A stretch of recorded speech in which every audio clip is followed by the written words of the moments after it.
तो YouTube channel को subscribe कर लें, क्लिक बेल आइकन को प्रेस कर दें ताकि नोटिफिकेशन आपको मिलते रहे जेआईबी, सीआईबी और बैंक प्रमोशन के संबंध से। यहाँ बात करें जेआईबी का PPB principles and practice of banking, module A है, यूनिट 2 है बैंकिंग रेगुलेशन। यहाँ एक छोटा अनाउंसमेंट करना है वीडियो कोर्स को स्टार्ट करने से पहले। हमारे पास यहाँ दो प्रकार के कोर्सेज होते हैं, एक शॉर्ट टर्म, दूसरा इंडेक्स वीडियो। दोनों के दोनों ही आपके अकाउंट में दिखेंगे। शॉर्ट टर्म कोर्स का सबसे बड़ा फायदा है कि महज 10 मिनट के भी अगर टाइम निकाल के पढ़ते आराम से पेपर को हंसते खेलते पास कर जाइएगा। या फिर अगर आप 16 घंटा का समय निकाल के पढ़ते हो तो एक पेपर आपका आराम से कंप्लीट हो जाता है। ठीक है, और यहाँ पे 55 से 60% नंबर आराम से आता है। इंडेक्स वीडियो उनके लिए है जो थोड़ा नंबर लाना चाहते हैं। आपको उस केस में हर दिन 1 घंटा आपको पढ़ना पड़ेगा, और या फिर आप 5 दिन का समय निकाल के पढ़ते हैं तो आराम से आप यहाँ पे 75% एंड एबव नंबर ला सकते हैं। दोनों जगह वीडियो लेक्चर कोर्सेज है, केस स्टडी का वीडियो है, 13,500 का क्वेश्चन बैंक है, 30 मॉक टेस्ट रिविजन नोट्स है। यहाँ पे वैलिडिटी 6 महीने है, वैलिडिटी लाइफ लॉन्ग है। प्रिंसिपल्स करेंगे दाम 800 रुपये, यहाँ दाम है 1200 रुपये। अकाउंटिंग करेंगे दाम 1000 रुपये, दाम है 1500 रुपये। लीगल करेंगे दाम 800 रुपये, यहाँ दाम है 1200 रुपये। कॉमो पे करेंगे दाम है 2000 रुपये, यहाँ दाम है 3000 रुपये। आज हम लोग पढ़ने वाले हैं जेआईबी का principles and practice of banking, unit number 2 है ये, जिसका नाम बैंकिंग रेगुलेशन। सबसे पहला पॉइंट है आरबीआई का ऑब्जेक्टिव्स और कॉन्स्टिट्यूशन। ठीक है, तो सबसे पहला ये आरबीआई का हम बात करेंगे कॉन्स्टिट्यूशन। समझते हैं कॉन्स्टिट्यूशन का क्या मतलब है, क्या बुनियाद है, क्या गाइडलाइंस है जिसके ऊपर आरबीआई फॉर्म हुआ। तो हम बोल सकते हैं आरबीआई जो है फॉर्म्ड बाय आरबीआई एक्ट। कब बना? आरबीआई एक्ट से बना है। ठीक है, फॉर्म्ड बाय आरबीआई एक्ट। ठीक है, 1934। अच्छा, ये तो फॉर्म हुआ, बना है, वर्क कब से स्टार्टेड वर्किंग, दोनों अलग चीज है। फॉर्म होना, काम करना। 1 अप्रैल 1935 से स्टार्ट किया इसने काम करना। ठीक है, आरबीआई एशिया का one of the oldest central bank है, बोल सकते हैं एशिया का ओल्डेस्ट सेंट्रल बैंक है। इनफैक्ट आप यहां पे एक शब्द लगा सकते हैं, in fact one of the oldest, आप बोल सकते वन ऑफ द ओल्डेस्ट पूरी दुनिया का भी, in fact one of the oldest central bank in world. जैसे यूके का आपका सेंट्रल बैंक है, फेडरल रिजर्व इससे भी पुराना है। ठीक है, कुछ कुछ इससे भी पुराने हैं। अच्छा, इसको 1930 अभी तो क्या था ये समझो, ये अभी किसके अंदर 34 भारत आजाद कब हुआ था? 1947 को। ठीक है, अभी इससे पहले किसके पास था? अंग्रेज के हाथ में था। ये सारी चीज किसके पास था? ब्रिटिशर्स के पास था। ठीक है, तो अब यहाँ पे क्या हुआ, एक कानून लाया गया। ठीक है, जिसका नाम है transfer of public ownership act 1948। फिर आरबीआई ट्रांसफर हो गया भारत सरकार के पास। ठीक है, आप बोल सकते हैं transfer of public ownership act है 1948। यानी अब इसका आरबीआई का ऑनर कौन हो गया? पब्लिक ऑनर, हमारा रजिस्टर हो गया, यानी भारत सरकार ऑनर है। ठीक है, यानी गवर्नमेंट ऑफ इंडिया इसका ऑनर हो गया। ठीक है, इसके अंदर आप देखेंगे तो एक गवर्नर का प्रावधान है, 4 डेप्यूटी गवर्नर का प्रावधान है।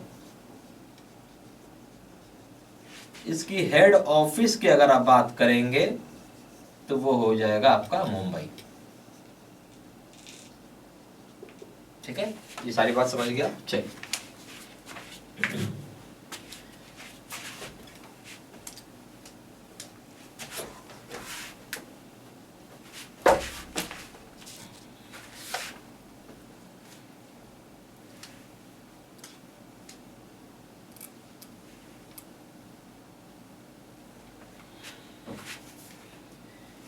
अब हम बात करेंगे मेन ऑब्जेक्टिव्स ऑफ आरबीआई।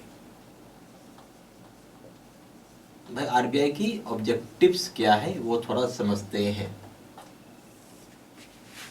सबसे पहला है मॉनेटरी स्टेबिलिटी लाना, पैसे की अस्थिरता लाना। पहला पॉइंट क्या हो गया?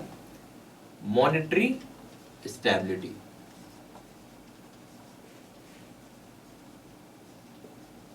ठीक है, दूसरा पॉइंट क्या हो जाएगा? मॉनेटरी एक अलग चीज हो गया, पैसे की स्थिरता। फाइनेंशियल स्टेबिलिटी भी लाना, उन लोगों को लोन मिल सके जो जरूरतमंद है और पैसा रिपे हो सके। ठीक है, हम बोल सकते हैं फाइनेंशियल या आप ऐसा बोल सकते हो कि बैंक बैंक में ऐसा रूल्स एंड रेगुलेशंस हो कि पब्लिक का पैसा ले रहे हैं तो पब्लिक को पैसा विथ इंटरेस्ट रिटर्न कर सके, और किसी को दे रहे हैं लोन दे रहे हैं तो वहां से पैसा विथ इंटरेस्ट आप ले सके। तीसरा हो गया sound financial system.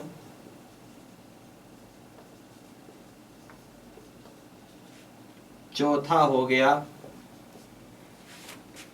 Stable payment system होना चाहिए।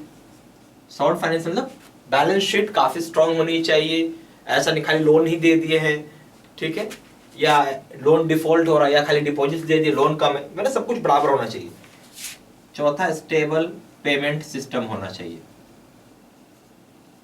अब ऐसा है कोई एक बैंक से पैसा दूसरे बैंक में भेज रहा है कोई कस्टमर, तो आपका बैंक के पास इतने फंड होने चाहिए कि एक जगह से दूसरे जगह जाए, ठीक है, इसको बोलेंगे स्टेबल पेमेंट सिस्टम। फिर है overall volume of money and credit in economy.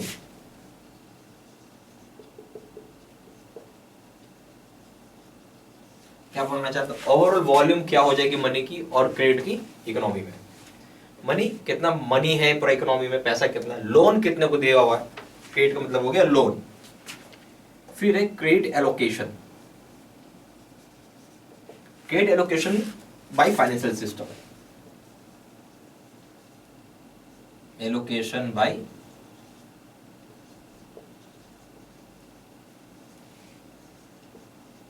Financial system. समझते हैं क्रेडिट एलोकेशन क्या होता है, समझते हैं। क्रेडिट एलोकेशन का मतलब है आप जो लोन दे रहे हो कहाँ कहाँ दे, जैसे प्रायोरिटी सेक्टर हो गया, ठीक है, प्रायोरिटी सेक्टर कौन बताता है, आपका 40% करना होगा, ये आरबीआई बताता है, ठीक है। उसके बाद आप, ये मैं एक एग्जांपल बता रहा हूँ, इस तरीके से आपको क्रेडिट एलोकेशन करना, और आरबीआई इस प्रायोरिटी सेक्टर में बहुत सेक्टर है, ठीक है, ये सारी चीजें होगी, ठीक है। अब आएंगे फिर आरबीआई का एक और काम है कि डेवलपमेंट करना फाइनेंशियल मार्केट को, यानी डेवलपमेंट ऑफ फाइनेंशियल मार्केट।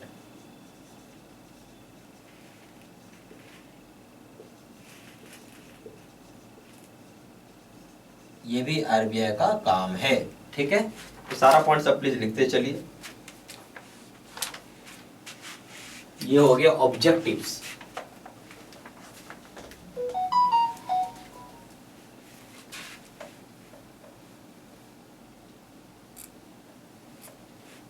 अब आएंगे तीसरा पॉइंट है role and function of RBI.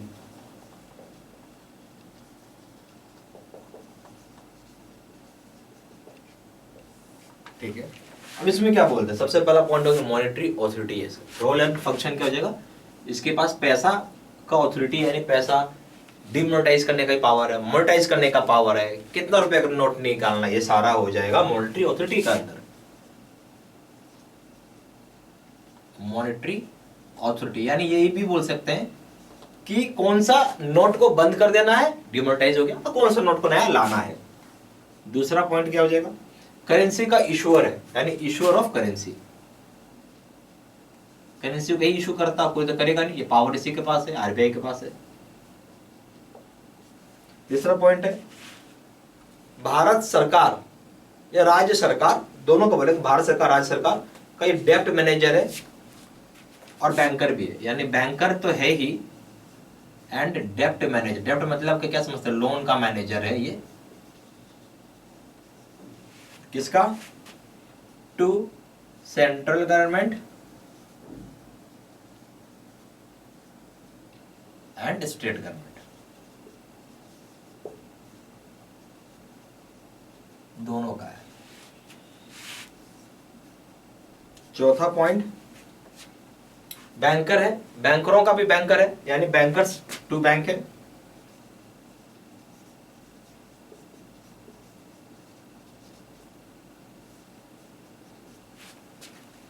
फिर है बैंकिंग सिस्टम का क्या है, रेगुलेटर है, ठीक है, बोल सकते हैं क्या है, बैंकिंग सिस्टम का रेगुलेटर, ठीक है, यानी यही लाइसेंस देगा तो ही आप काम कर पाओगे, इसके गाइडलाइंस भी चलना है, तो रेगुलेटर हो गया ये, ठीक है।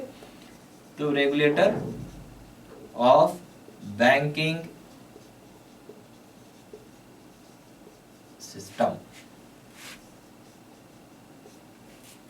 यहाँ फाइनेंशियल स्टेबिलिटी आप मेंटेन कर पाएंगे, इसकी मदद से क्या कर पाएंगे, मेंटेनिंग फाइनेंशियल स्टेबिलिटी,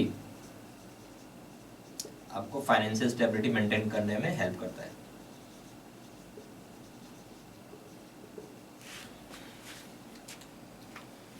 फिर रेगुलेटर भी है, सुपरवाइजर भी है, दोनों काम करता है पेमेंट एंड सेटलमेंट सिस्टम का। आप बोल सकते हैं यहां पे रेगुलेटर प्लस सुपरवाइजर है of payment and settlement system का।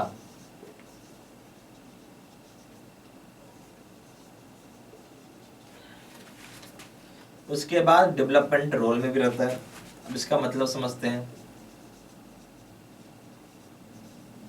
आपने सुना होगा यूपीआई, ये आरबीआई ने निकाला यूपीआई। आपने सुना होगा भीम, ये भी आरबीआई ने निकाला। आपने सुना होगा क्यूआर कोड, ये सारा का सारा काम आरबीआई का है, ठीक है, ये निकालती रहती है। तो ये सारा पॉइंट्स प्लीज आप लिखते। यहाँ पे हमारे पास दो प्रकार के कोर्सेज होते हैं, एक शॉर्ट टर्म और दूसरा इंटरफेस। दोनों ही कोर्सेज आपके अकाउंट में दिखेंगे। यहाँ पे हो जाएगा 10 मिनट का, अगर आप समय देते हैं तो आराम से आप 55 से 60% बुला सकते हैं, या फिर आप 16 घंटा का समय देते हैं तो आराम से आपका ये वीडियो कोर्स कंप्लीट हो जाता है एक पेपर का, ठीक है। आराम से 55 to 60% नंबर आ जाता है। दूसरा इंडेप्थ वीडियो जो है ये उनके लिए बहुत फायदेमंद है जो 75% नंबर एंड अबव लाना चाहते हैं। आपको हर दिन 1 घंटे का समय देना चाहिए, या फिर आप 5 दिन का समय निकाल के पढ़ेंगे तो कोर्स कंप्लीट हो जाता है आपका। यहाँ आराम से आप 75% नंबर ला सकते हैं। दोनों जगह वीडियो लेक्चर कोर्स है, केस स्टडी का वीडियो है, 13,500 क्वेश्चन रहेंगे, 30 मॉक टेस्ट डिवीजन नोट्स है। यहाँ पे जो वैलिडिटी है 6 महीने, यहाँ वैलिडिटी हो जाएगा लाइफ लॉन्ग।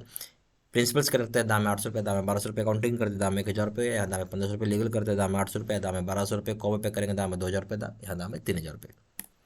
ज़्यादा जानकारी के लिए फ़ोन भी कर सकते हैं। फ़ोन नंबर हो जाएगा 9508536524, या फिर वेबसाइट में जाकर ऑनलाइन ऑर्डर प्लेस कर सकते हैं। वेबसाइट हो जाएगा www.jibcibmedg.com, और ईमेल आईडी हो जाएगा seedsinna123@gmail.com। ये सारी इन्फॉर्मेशन मैंने इसी वीडियो के डिस्क्रिप्शन बॉक्स में डाला हुआ है। Thank you very much.